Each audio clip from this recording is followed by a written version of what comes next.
Police की कार्रवाई। Sleeper bus में 71,80,000 रुपए ले जाते युवक गिरफ्तार। भीलवाड़ा का कारोबारी भी डिटेन। राजसमंद जिले के देलवाड़ा कस्बे के समीपवर्ती गामती उदयपुर फायर लेन स्थित नेगलिया टाल प्लाजा पर बुधवार रात लोकसभा चुनाव को लेकर देलवाड़ा पुलिस और एफएसटी टीम प्रभारी डॉक्टर शंकर शर्मा नाकाबंदी कर रहे थे।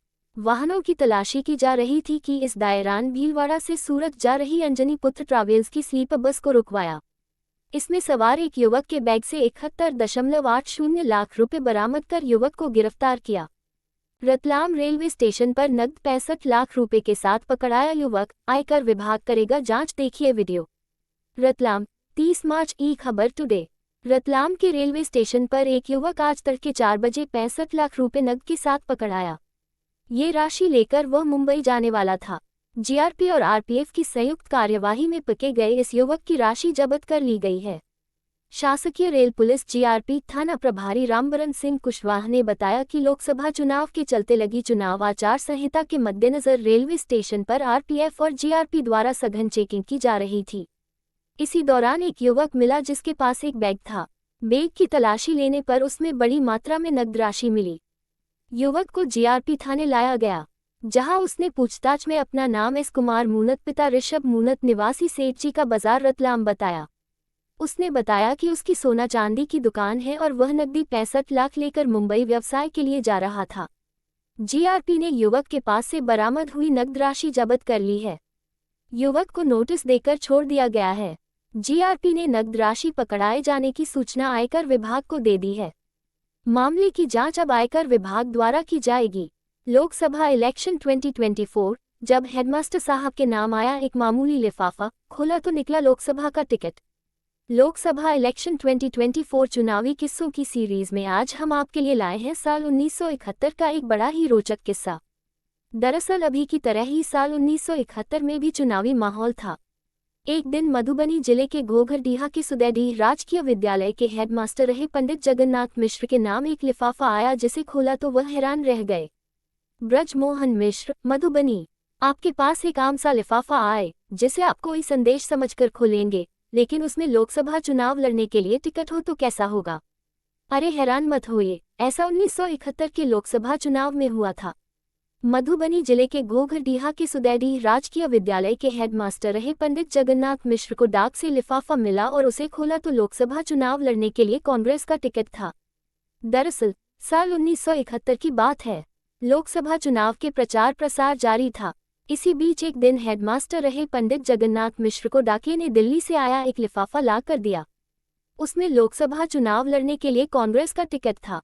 पंडित जगन्नाथ मिश्र के छोटे बेटे सतीश मिश्र बताते हैं कि टिकट मधुबनी लोकसभा सीट से लड़ने के लिए दिया गया था। पंडित जी उस वक्त नौकरी में ही थे। इस तरह टिकट मिला तो चर्चा चारों ओर फैली। लोगों को लगा कि केंद्र के कद्दावर नेता ललित नारायण मिश्र के भाई डॉक्टर जगन्नाथ मिश्र को टिकट मिला है। इसे लेकर लोगों में भ्रम हो गया। साल 1971 के चुनाव में वे जीत भी गए थे। साल 1977 में झंझारपुर सीट अस्तित्व में आया तो पंडित जगन्नाथ मिश्र वहीं से लड़े, मगर कांग्रेस विरोध की लहर में वह भारतीय लोकदल के उम्मीदवार धनिक लाल मंडल से हार गए थे। साल 1980 में इंदिरा गांधी की स्थिति मजबूत हुई थी, फिर भी झंझारपुर सीट पर कांग्रेस को हार का सामना करना पड़ा था। हालांकि जीत कामेश्वरी देवी को भी नहीं मिली, लेकिन उन्होंने कांग्रेस प्रत्याशी की हार में अहम भूमिका निभाई। कामेश्वरी देवी को 18.47% वोट मिले और कांग्रेस के पंडित जगन्नाथ मिश्र को 34.51। यहां से दूसरी बार भी जीत दर्ज किए धनिक लाल मंडल को 44.50% वोट मिले थे। इसके बाद पंडित जगन्नाथ मिश्र मैदान में उतरे ही नहीं।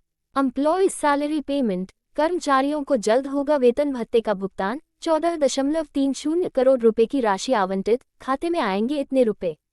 एम्प्लॉयज सैलरी पेमेंट, वेतन के लिए 14.01 करोड़ रुपए की राशि आवंटित की गई है, जबकि चौकीदार और दफादार के वर्दी भत्ते के लिए 24.5 लाख की राशि आवंटित की गई है। जल्दी ही उन्हें वेतन और भत्ते का भुगतान किया जाएगा।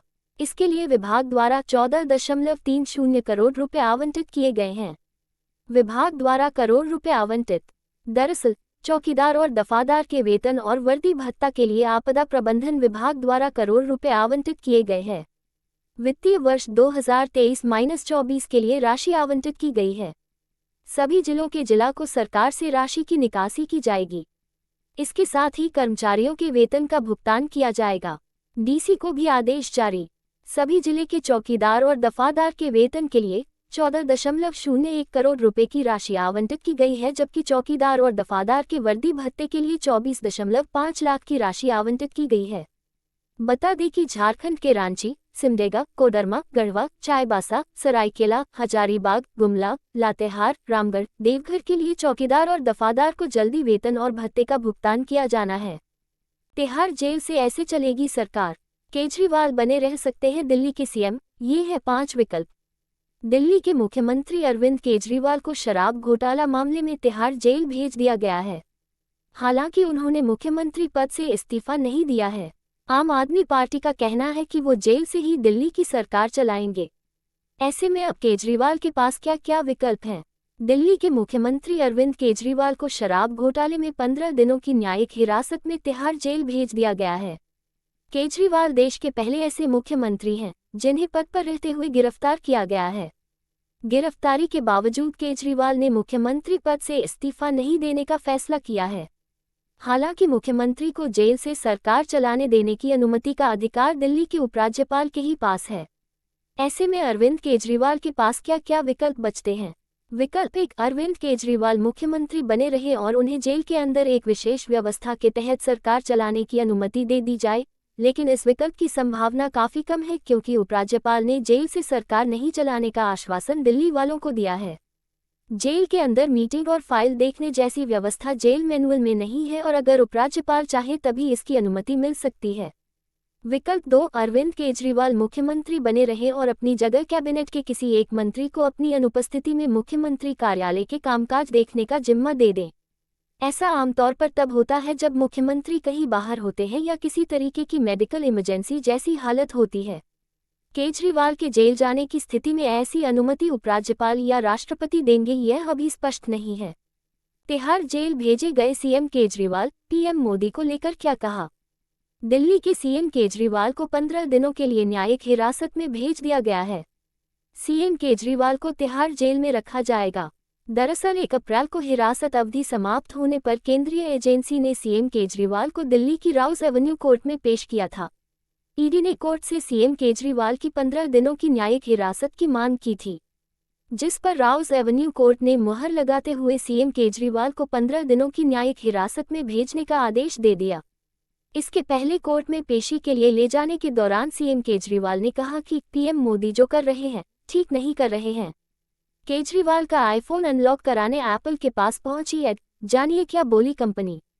दिल्ली सीएम अरविंद केजरीवाल को लेकर नई जानकारी सामने आई है, जहां एड एप्पल के पास पहुंची है और उसने केजरीवाल के आईफोन को खोलने में मदद मांगी है, तो कंपनी ने इस पर अपना जवाब दिया। दरअसल एड तथाकथित शराब घोटाले को लेकर जांच कर रही है और भ्रष्टाचार के सबूत खोज रही है। आइए इसके बारे में डिटेल्स में जानते हैं। दिल्ली के सीएम अरविंद केजरीवाल बीते एक सप्ताह से प्रवर्तन निदेशालय एड की कस्टडी में है और उनसे कई सवाल भी किए जा रहे हैं। एक मीडिया रिपोर्ट्स में सामने आया है कि जांच के दौरान एक चुनौती सामने आई है, जिसमें एड अरविंद केजरीवाल का फोन नहीं खोल पा रहे हैं। इंडियन एक्सप्रेस की रिपोर्ट के मुताबिक अरविंद केजरीवाल ने अपना आईफोन स्विच ऑफ कर लिया है और उसका वे किसी को पासवर्ड नहीं बता रहे हैं। इसके बाद एड ने फोन में मौजूद डेटा को एक्सेस करने के लिए एप्पल से संपर्क किया और उनसे मदद मांगी।